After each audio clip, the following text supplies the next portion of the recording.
Aujourd'hui, on va parler de for of, de find et de map. Donc, avant de commencer, on va parler de for in qui existait avant ECMAScript 6. Donc, for in, il permet d'itérer sur les différentes clés d'un objet ou d'un tableau. Donc, on commence avec un premier exemple. Voilà. Donc là, on a un objet. On essaye d'itérer sur cet objet. Voilà. Remarquez que ça marche sans problème. Un deuxième exemple.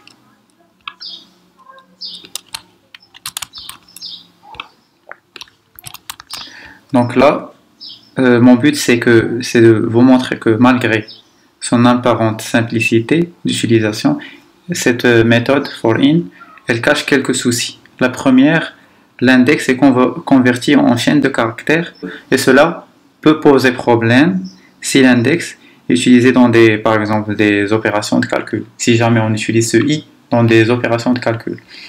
Donc remarquez que ici, donc avant, on va faire comme ça. Donc remarquez que ici, vous avez l'index et puis la valeur. Normalement le i il fait référence à l'index et non pas à la valeur. Donc remarquez que ici, type of i. Normalement, on s'attend à ce que ça soit un nombre, vu que ici c'est l'index, donc c'est 0, 1, 2, 3. Et par contre, on va en finir par avoir string. C'est étrange quand même. Il y a un deuxième souci, c'est que le for in, il itère sur l'ensemble des clés, et également sur les propriétés. Donc là vous avez des clés. 0 pour Younes, 1 pour Shams. Et là, vous avez une propriété qui s'appelle country Morocco. Donc, remarquez que ici, ça va itérer sur les deux, les clés et les propriétés. Voilà. Donc, pour résoudre ce petit souci, for each a vu le jour. Donc, for each, il permet de faire une itération plus sécurisée, mais présente certains autres inconvénients tels que le fait que ça soit réservé seulement au tableau. Donc du coup, vous ne pouvez pas itérer des objets. Il y a... Attendez. Donc je vous montre ça. Voilà. Un deuxième souci, impossibilité d'interrompre la boucle avec les instructions traditionnelles. Par exemple, continue et break. Donc remarquez que ici ça ne va pas marcher. Donc le but en fait c'est dès qu'on arrive à Mohamed, on sort de la boucle. Par contre, plutôt on continue, on n'affiche pas Mohamed mais on continue à Shams. Ça ne marche pas. Également pour break. Du coup break c'est pour dès qu'on arrive à Mohamed on doit sortir de la boucle. Ça ne va pas marcher non plus. Par contre on pourra peut-être faire ça. Mais bon. Donc là,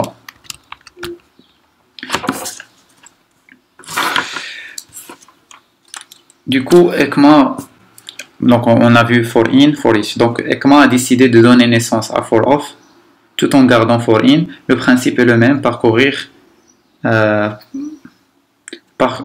n'importe quel type d'objet itérable. Donc un premier exemple. Quand il s'agit de ECMAScript 5, je préfère utiliser le var, etc. Quand il s'agit d'ECMAScript 6, je préfère utiliser let et const.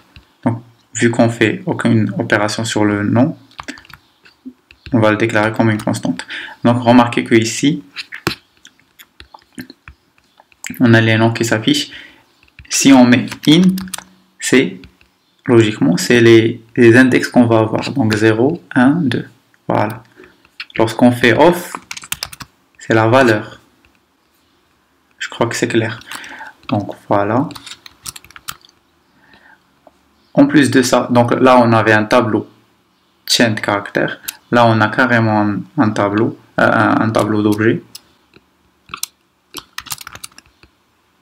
Remarquez. Voilà. Donc on peut carrément itérer sur un tableau d'objets.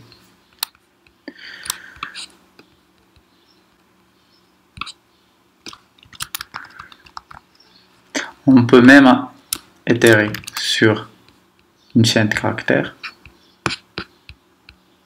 Voilà. Donc maintenant, on va passer à une autre méthode que j'utilise souvent, qui est le find. Donc le find, c'est une méthode qu'on peut exécuter sur des tableaux. Donc find renvoie la valeur du premier élément trouvé dans un tableau qui respecte la condition donnée par la fonction du test passée en argument. Sinon, il vous renvoie undefined s'il ne trouve rien. Donc j'ai repris à peu près le même objet qu'on avait ici. Donc là, comme je viens de dire, find renvoie la valeur du premier élément trouvé dans le tableau, qui respecte la condition passée en argument. Donc voilà. Donc là, je lui demande de me renvoyer la personne qui a comme compagnie Multron. Donc normalement là, il me faut un console.log. Voilà. Sanchez. Donc voilà Sanchez. Remarquez qu'il y a deux personnes qui ont comme compagnie Multron. Par contre, il nous renvoie la première personne qui respecte cette condition. Ok. Donc si jamais il n'y a pas, je mets n'importe quoi. Donc il nous renvoie undefined, c'est clair, je crois. Voilà. Donc je préfère utiliser ECMAScript 6. Donc là, au début, je vous montre comment on faisait en ECMAScript 5 pour éviter la confusion. Donc là, normalement, on va avoir le même résultat. Voilà.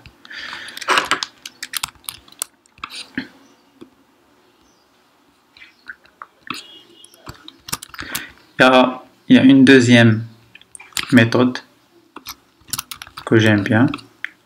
Il me faut cet objet. Donc une deuxième méthode que j'aime bien, c'est le map, qui permet de créer un nouveau tableau selon la fonction donnée en argument. Donc par exemple là, on a le tableau personne qui contient des objets.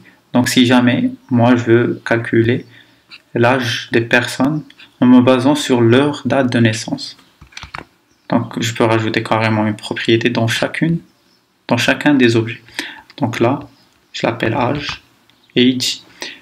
Donc je fais une soustraction. Donc, normalement là, si je fais un console.log,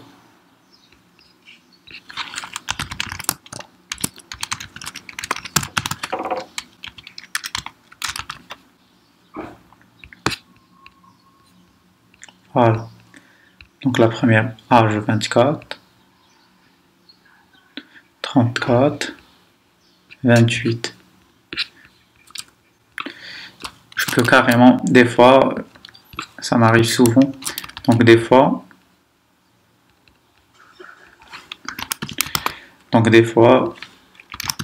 je mets let, comme ça on respecte l'ECMAScript 6.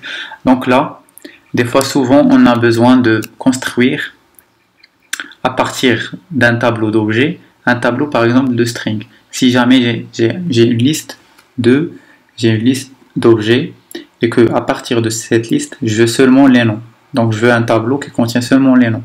Donc c'est simple, il suffit de faire person.name. Donc c'est comme si je fais un return person.name. Du coup, ça me retournera que les noms. Vérifions cela. Voilà, une liste des noms.